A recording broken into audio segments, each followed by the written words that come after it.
You're watching Friday Night Football on Fox Wilmington.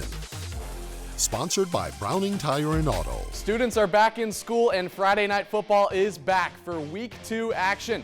Teams have had the chance to settle in, shake some of that rust off, and now the action really starts picking up.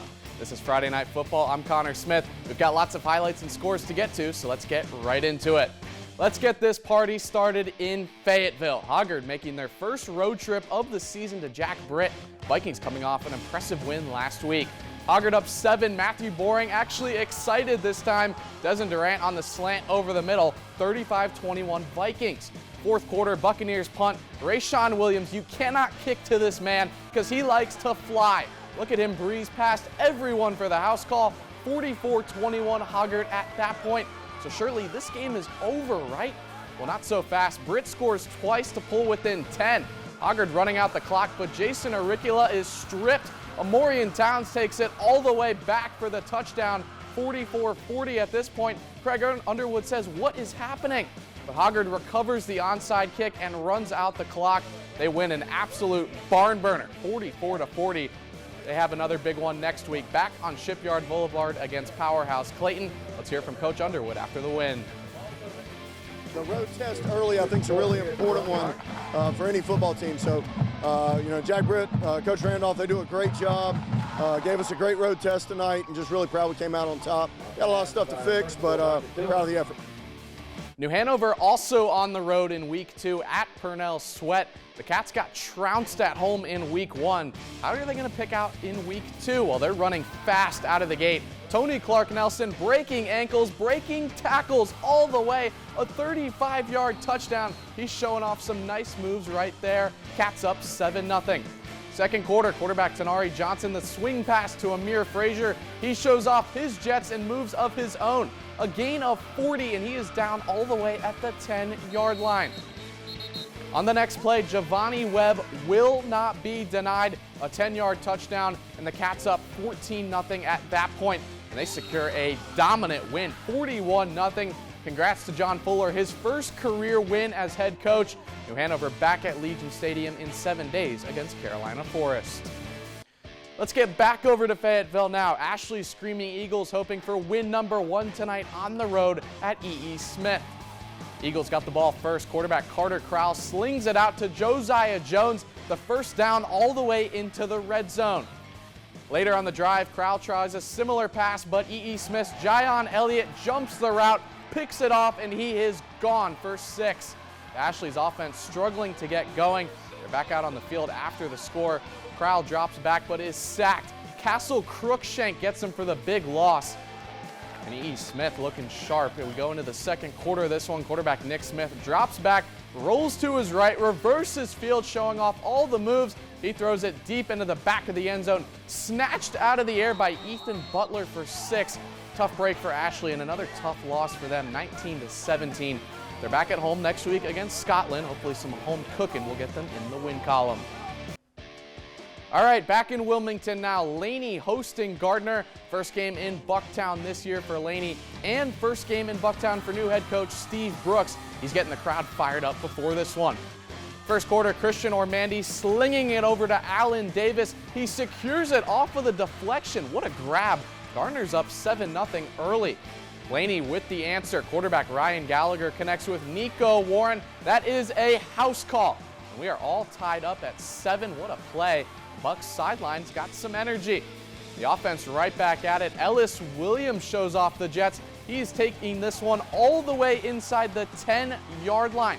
But that drive would stall after that great run. And so did the rest of the night for Laney, a 42-7 loss.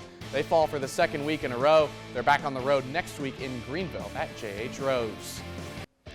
Some Brunswick County action, a Brunswick brawl. Scorpions going up against the Cougars. North's already up big in the second half. They're going to hand it off to Kane Jarrett. He makes 1 man miss, 2 men miss, and takes it to the house. Scorpions up 32-14 after that score. Later in the fourth quarter, now they give it to Joshua Cooper. He gets the handoff, gets to the outside, and brings the Scorpions within scoring distance. The Cougars just can't get him on the ground. Then it's time for the exclamation mark. Quarterback Jonah Campbell in the shotgun. He finds Eli Talley in the end zone. That finishes this one off 39-21, North comes out on top. South Brunswick goes to Trask next week. Scorpions head to West Carteret. Their head coach Brian Davis happy after this W. It's awesome when you get to play somebody in county and your kids are really excited about it. We're super young and we've had a lot of injuries, some decimating injuries that are out for the year. So we're trying to find our identity and our kids are playing hard. The other Brunswick County squad facing a tough test at home last night. The Whiteville Wolfpack coming into Charlotte off a dominant Week 1 win. After a scoreless first quarter, Leighton McLean hauls it out deep and finds Justin Ward downfield. He is wide open. Whiteville's offense on the move. Later in the drive, McLean tossing it this time to Cody Rice. He's going to put on the brakes. Whoop! Right there, twists his way into the end zone. They can't get him down in time. Whiteville's up 7. For West Brunswick says we can do it too. They give it to the quarterback this time. The option toss to Jaquan Davis. He bullies his way to a first down. Later on in the drive now, they're going to give it right back to that guy. It's Davis again, slicing his way through would-be tacklers on his way to pay dirt. And the Trojans pull a shocker in Charlotte last night. 38-21, the upset over the Wolfpack. What a win. West Brunswick goes across the border next week at North Myrtle Beach. Whiteville hosts East Bladen. Still a lot more to come on Friday Night Football. Highlights, scores, and top plays, all that straight ahead just after the break.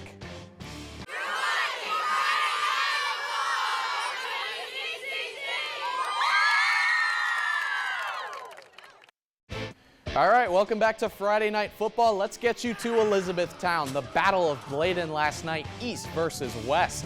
Second play of this game, West fumbles the snap, and there's Toriam Cogdell recovering it around midfield. Eagles offense take advantage of the great scoring position.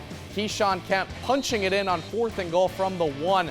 Deshaun Campbell added the 2-point conversion, so the Eagles up 8-0. After another Knights fumble, let's give it to Damari Gale. He finds a gap, makes a guy miss, then heads down the right side for a 40-yard gain to the 10-yard line. Knights D digs in their heels, but it's Kemp converting another 4th and goal, this time from the 2.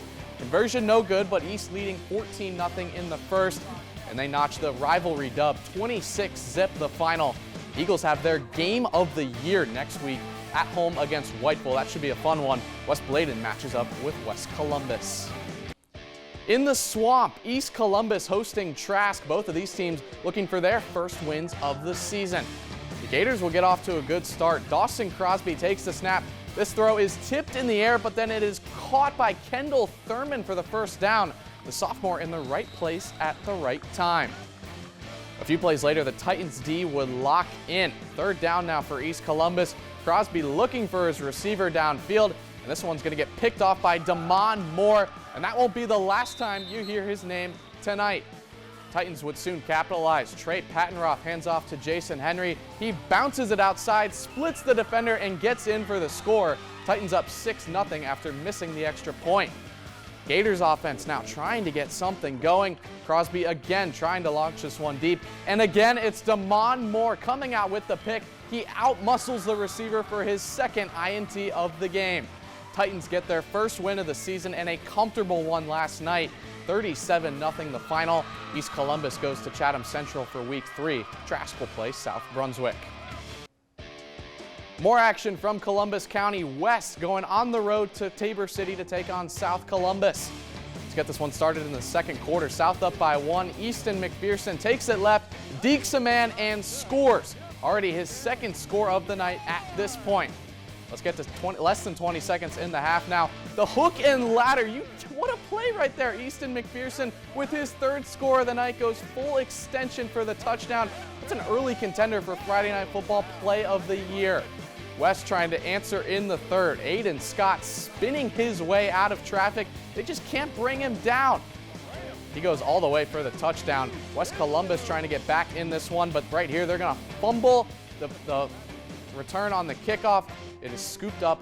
Rylan Norris takes it in for the touchdown. The Stallions storm to a 36-point win, improving to 2-0.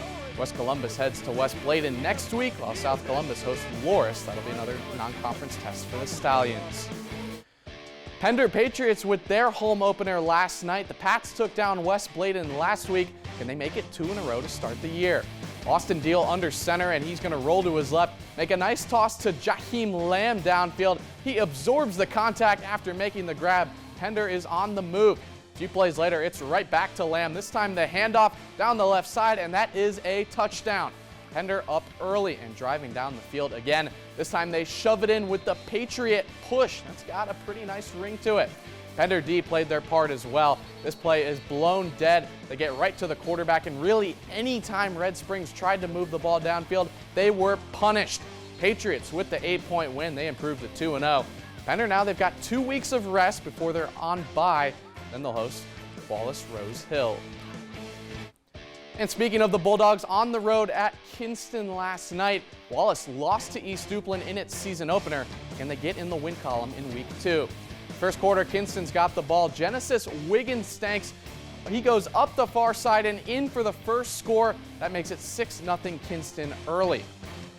Jump ahead to the second quarter now. Wallace Rose Hill with the ball, and this time it's quarterback Matthew Wells pushing in for the score. They go for 2 and get it, so they're up 8-6. Second quarter, less than 4 to go. Kinston with the ball, and Tyler Jones finds Tyreek Copper. He carries it in for the score, 14-8 Kinston after that one. How about one more touchdown before halftime? Just 2 seconds left on the clock.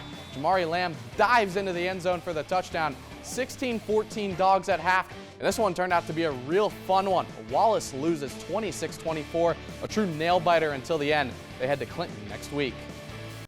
Some other final scores from week 2 action. Topsail on the road for the second straight week, and a tough loss for them, 49-7.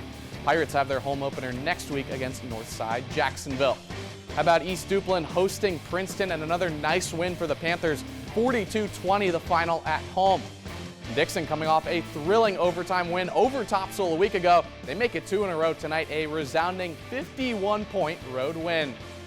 And that's all the time we have for you this morning. Thanks so much for joining us this week. This has been a lot of fun. We got more non-conference games ahead in week 3. Can't wait to see you next Saturday morning. Have a great weekend.